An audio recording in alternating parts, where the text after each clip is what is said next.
Texas State, North Texas. What? And for those of you who are just tuning in for the first time, waking up right on Friday morning, and you're like, I want to bet on the first responder bowl. All right. Well, you're in the right spot because we have absolutely. I think we have a great segment for you. Okay, this is hilarious. Okay, so the quarterback for North Texas, all right, all year has been Chandler Morris.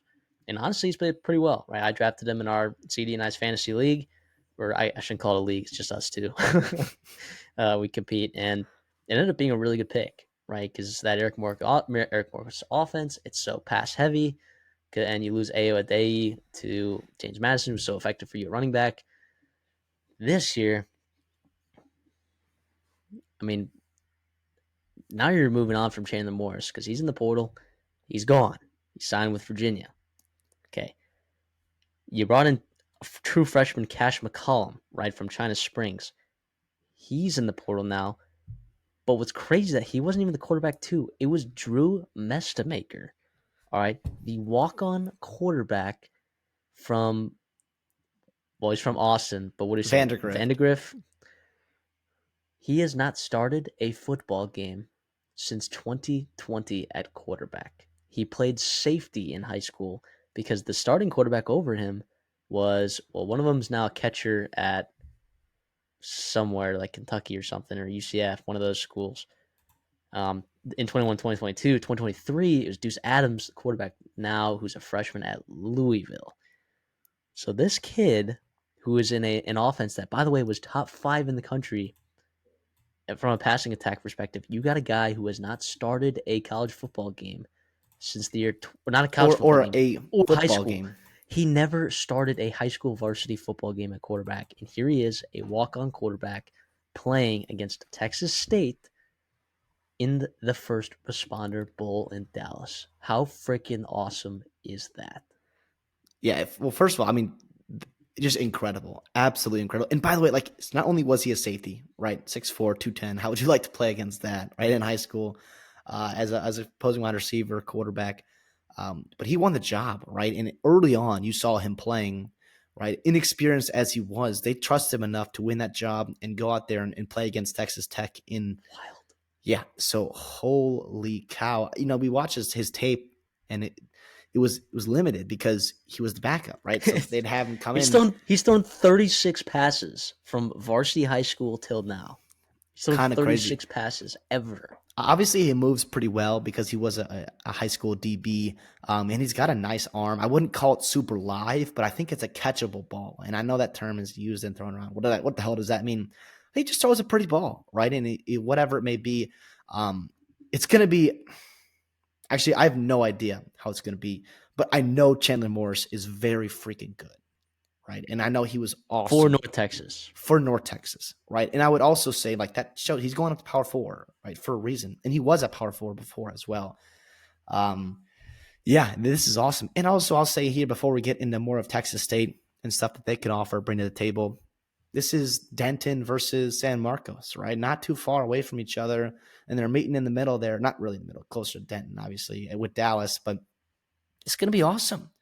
I think this is fantastic. I'm sure Mastermaker, coming from Austin, has plenty of family coming up, and holy cow. I mean, now we don't know if McCollum's going to play, so we're talking about like betting this and real, like what happens if Mastermaker goes down, right? Then it's, well, maybe Shane Porter playing Wildcat quarterback, who's, by the way, a former walk-on wide receiver from Kansas State, who's started the year as their running back 5, and now is playing really good football. He's been awesome in the American there for North Texas. They've had 9 different offensive line combinations, second most only behind Florida State.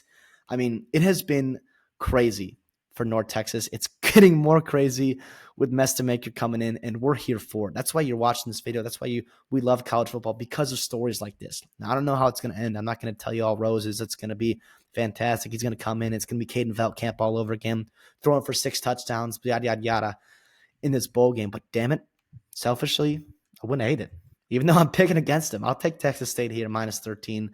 Feel pretty damn good about it. I just can't.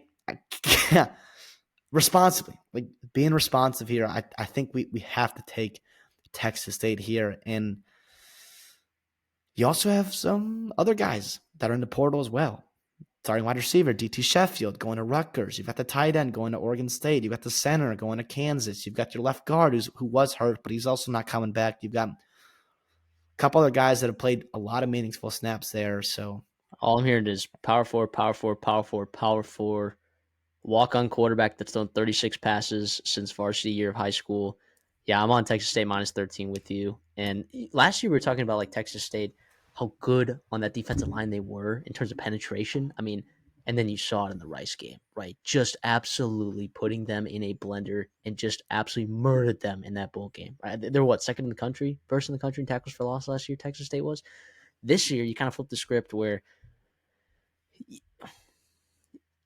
you let some teams win that shouldn't have won, right? You let some teams back in the games that you had big leads in. The point is, though, is that your offense was good, right? And you were going to miss Ismail Mahdi, but also, too, like, for how good he has had as a career at Texas State, you also had productivity from other guys in that backfield as well. it's been Jordan a McLeod, revolving door. Not sorry, not yeah, to cut you off here. Real quick about yeah, it Mahdi while has you're been, on it. which is crazy. He's had fumble issues, right? Would And never have guessed that. when it's been a quick leash there. And credit to GJ Kinney. And they put in Burgess, they put in Lincoln Pear. They've all shined at points in the season. We know how GJ Kinney loves his 5'10" bowling ball, hard physical runners that he has here with Pear and Burgess. So yeah, I mean, you're a top 10 offense, scoring offense. You're top 30 passing offense. You're a top 20 rushing offense, right? In reasonable counting metrics, not adjusted to strength of schedule, obviously. But yeah, I think for Texas State here, it's this North Texas team defensively also has not been good. They're on a schneid right now, in big part because of the defensive side of that football having problems. You had a really good start to the season, I think North Texas did. And then you saw against Texas Tech. Now, other things happen, turnovers, right? Explosive plays, yada, yada, yada. You were outclassed a little bit talent wise. But I think in games where North Texas has been outclassed a little bit talent wise, I think sometimes you see it fall apart, right? It hasn't been every game this season when they've been outclassed talent wise, but I think UTSA, right? That was a good example. Texas Tech, right? You got a little bit outclassed. Memphis, you kept it close, but I don't think Memphis's defense is particularly that good. I think East Carolina kind of got the best of you a little bit there, particularly in that second half when they kind of exploded on you. I just think Texas State is going to walk this one. I think if you're going to bet this game, I think taking at 13 is good. But I will tell you, I've also outlined this significantly. Uh, I think I've got an outline that's paying out plus 800 on this one because I think that this game could get seriously ugly. I'm serious. This could get now, but like you said, with North Texas and Mestamaker, I mean,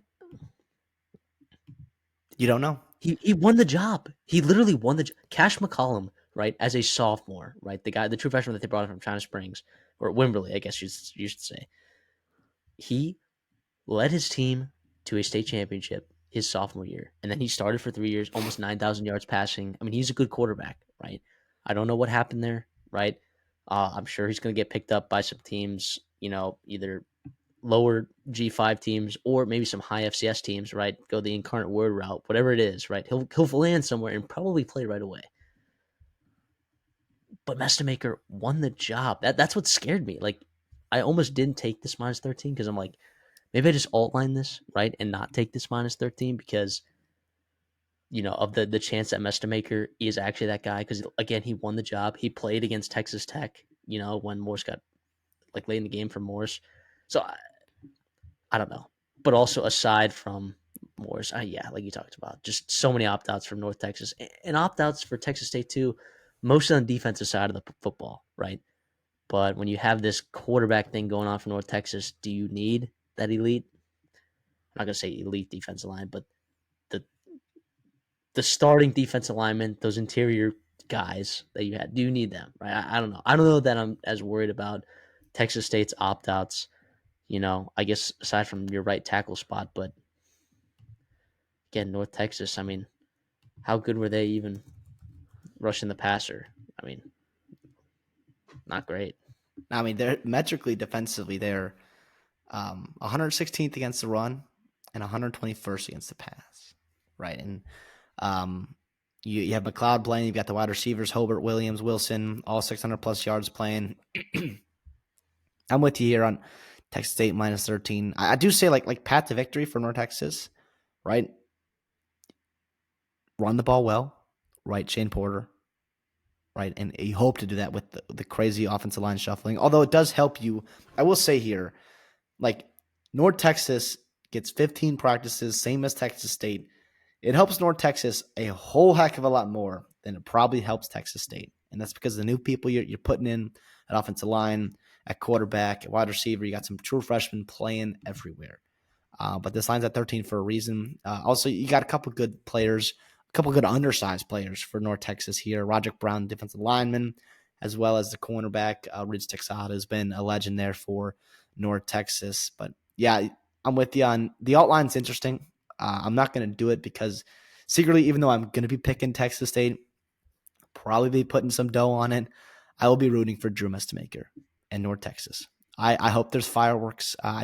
It could be a spot here where if he kind of marches down the field first couple drives, and he's looking good, maybe drive or two, live bet over, right? And have like, fun with that. have we had like every year you have like a player who's like a bowl game legend, right? Have we really had that this year? I guess Harold Fannin, if they had won, right? But they we didn't knew who win. he was. Like Yeah, everyone knew who he was before yeah. that. So I I don't know. This could be the spot. Drew Mehringer. He's definitely not watching this, but gosh, I hope he's awesome. I really hope he's awesome. But Maybe his family is. so I don't know. I think it I will it'd be be really all cool. I will be all lining and taking Texas State, but good luck to Mehringer. I really do wish them the best of luck.